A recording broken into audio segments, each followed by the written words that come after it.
Hello friend, कैसे हैं आप सब।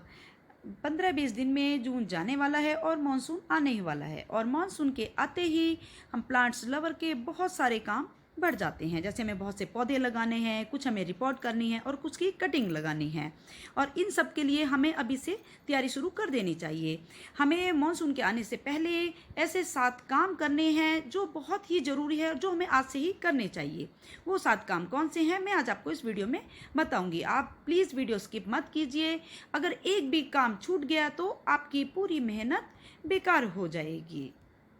तो फ्रेंड्स, सबसे पहला जो हमारा काम होगा वो होगा हमारा प्लांटर्स का, यानी पॉट का। क्योंकि रेनी सीजन में बरसात आते ही हमें सबसे पहले कुछ पौधे तो हमें रिपोर्ट करने होंगे और कुछ पौधे हमें न्यू भी लगाने होंगे। किसी की कटिंग लगानी होगी, कुछ हमें फ्रेंड्स के लिए लगाने होंगे, कुछ अपने लिए न्यू भी ग्रो करने हैं। तो इसीलिए आप अभी से प्लांटर का अरेंजमेंट कर लीजिए। जिनको रिपोर्ट करना है उनके लिए थोड़े बड़े साइज़ के ले लीजिए। जैसे मैंने तो देखिए अभी से मैंने 7-8 ये खरीद कर रख लिए हैं और कुछ मैंने सिरेमिक पॉट खाली कर लिए हैं और कुछ ये छोटे बाउल, जैसे इसमें हम छोटी छोटी कटिंग लगाकर अपनी फ्रेंड्स के लिए या किसी को भी देनी है तो इसमें हम लगा करके उनको आराम से दे सकते हैं।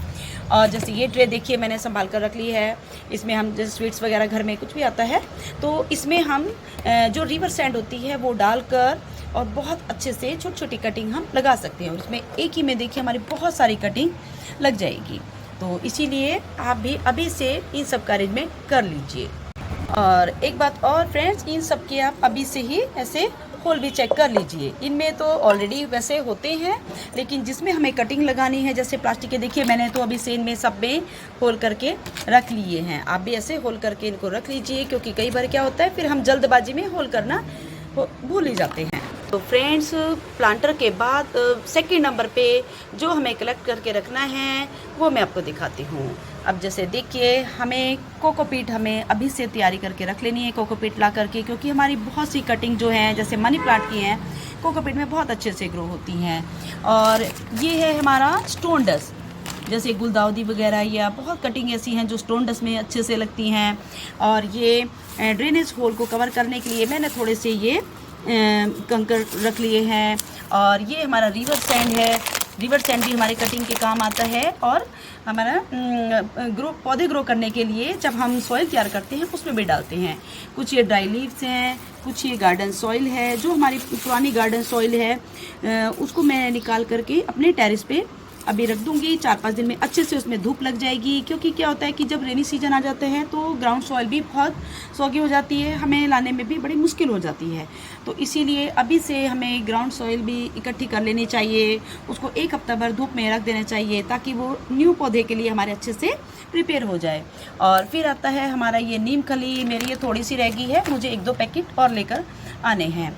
और सबसे जो ज़रूरी है हमारा ये फंगिसाइड। फंगिसाइड तो रेनी सीजन में बहुत ही ज़रूरी चाहिए होता है। हमें फंगस से बचाने के लिए सभी पौधों में थोड़ी थोड़ी डालनी होती है। तो इसीलिए फ्रेंड्स, जो भी ये सब चीज़ें हैं हमें अभी से तैयारी करके रख लेनी है। कहीं ऐसा ना हो हमारे पास प्लांटर भी हों और पौधे भी हों, लेकिन अगर इसमें से कोई भी एक चीज़ मिस हो गई तो हम कुछ नहीं कर पाएंगे। और फ्रेंड्स, थर्ड काम हमें ये करना है कि हमें एक लिस्ट बनानी है कि ये देखना है हमारे पास कौन कौन से प्लांट्स हैं और कौन कौन से हमें न्यू प्लांट अपने गार्डन में, अपनी बगिया में लेकर आने हैं। वैसे तो जितने भी प्लांट्स लवर होते हैं उनके पास जितने भी पौधे हो जाए वो कम ही लगते हैं। जब भी हम किसी नर्सरी में चले जाएं या मार्केट में चले जाएं या किसी फ्रेंड के घर चले जाएं, कोई ना कोई पौधा तो हम ज़रूर लेकर आते ही हैं। बिना पौधे लिए तो हम घर आते ही नहीं हैं। तो इसीलिए हर एक की लिस्ट में कोई ना कोई न्यू प्लांट रहता ही है कि हमें ये प्लांट लेना है।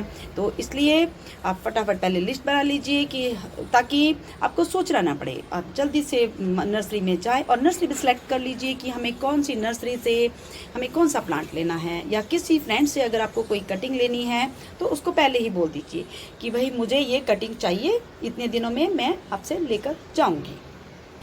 और 4th नंबर पे फ्रेंड्स, यदि आपने कुछ प्लांट अभी ख़रीद लिए हैं या आप ख़रीदना चाह रहे हैं अभी, तो आप बेझिझक खरीद सकते हैं।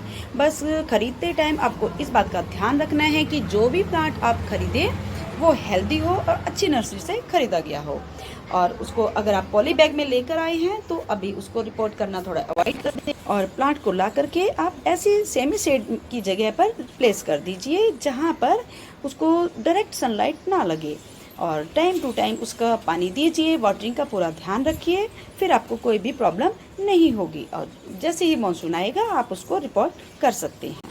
और 5वें नंबर पर फ्रेंड्स, हमें जितने भी हमारे प्लांटर हैं उनके ड्रेनेज होल अभी से ही चेक करने हैं, क्योंकि देखिए एक प्लांटर तो है नहीं हमारी बगिया में कि एक ही दिन में ये सब काम हो जाएगा। हमारे पास सैकड़ों प्लांटर होते हैं, और अभी से हम ये काम करना शुरू करेंगे तभी हमारा ये काम पूरा हो सकेगा। देखिए जैसे ये हमारा है, और आप कोई भी अपना टूल ले सकते हैं। मैंने तो ये एक पेचकस रखा हुआ है, और इससे देखिए हमें ऐसे सभी जितने भी इसके ड्रेनेज होल हैं इनको चेक करना है। फ्रेंड, हम कितने भी वेल ड्रेन सॉइल बना लें और कितना भी ध्यान रखें, फिर भी कभी ना कभी जो होता है ये इनके ड्रेनेज जो होल होते हैं बाउंड हो ही जाते हैं। इसलिए हमें इनको सभी का ध्यान रखना है ताकि बरसात का पानी इनमें स्टोर ना हो सके, क्योंकि अगर ड्रेनेज होल हमारे ब्लॉक होंगे तो बरसात का पानी इसमें भर जाएगा और हमारा जो प्लांट है रूट रॉट होकर मर सकता है। तो इसीलिए हमें आज से ही ये काम करना है, ताकि हर रोज़ थोड़ा थोड़ा हम ये काम करेंगे तभी हमारा हफ्ते 10 दिन 15 दिन में काम कंप्लीट होगा। और फ्रेंड्स, 6 काम जो हमें करना है कि हमारे घर में जो भी कंटेनर हैं या बकेट हैं जो एक्स्ट्रा पड़े हुए हैं उन्हें हमें संभाल के रखना है, फेंकना नहीं है। जैसे मेरी देखिए ये कैनी अब खाली होने वाली है, मैं इसको फेंकूंगी नहीं, क्योंकि क्या होता है हमारे जो छोटे छोटे प्लांटर होते हैं उनको तो हम रेन वाटर में फटाफट रख देते हैं, जैसे बारिश आती है उनको तो रेन वाटर मिल जाता है। लेकिन कुछ हमारे प्लांटर ऐसे कोने में रखे होते हैं, जैसे ये है मेरे प्लांटर, देखिए इसमें रेनी जो वाटर है वो आ ही नहीं पाता, इनको मिल ही नहीं पाता। और कुछ प्लांटर हमारे इतने भारी होते हैं उनको भी उठाना इम्पॉसिबल हो जाता है। अब उनको भी रेन वाटर चाहिए, तब क्या करें? इसके लिए हमें ऐसे बकेट, ऐसे कंटेनर हमें संभाल कर रखना है ताकि हम इस भगवान के बनाए हुए लिक्विड फर्टिलाइज को स्टोर कर सके और बाद में हम इन प्लांटर को दे सकें। और 7वां काम होगा कि हमें अपने बगिया के प्लांट्स की सेटिंग थोड़ी चेंज करनी होगी, क्योंकि हमारे गार्डन में बहुत टाइप के प्लांट्स होते हैं। कुछ सकुलेंट प्लांट्स होते हैं, कुछ कैक्टस होते हैं जिनको ओवर वाटरिंग से हमें बचाना होता है। तो हमें जितने भी हमारे पास सकुलेंट प्लांट हैं या कैक्टस हैं उनको हमें एक ऐसी जगह पर प्लेस कर देना है जहां रेन वाटर उनको नुकसान ना पहुंचा सके। कुछ प्लांट हमारे ऐसे होते हैं जिनको कंटिन्यूअस बारिश से बचाना है, नहीं तो वो रूट रॉट होकर मर सकते हैं। जैसे हमारा स्पाइडर प्लांट है, सिंगोनियम है, मनी प्लांट है, और टर्टल वाइन है, और सन रोज है। इस तरीके के प्लांटों को भी हमें थोड़ा सेव करो। फ्रेंड्स, ये थे हमारे 7 काम जो हमें मॉनसून के आने से पहले पहले सबको करने स्टार्ट कर देने चाहिए, और मैंने तो शुरू कर भी दिए हैं। तो आज की मेरी ये वीडियो आपको कैसी लगी? अगर अच्छी लगी हो तो प्लीज़ लाइक करें, शेयर करें और सब्सक्राइब करें। Thank you.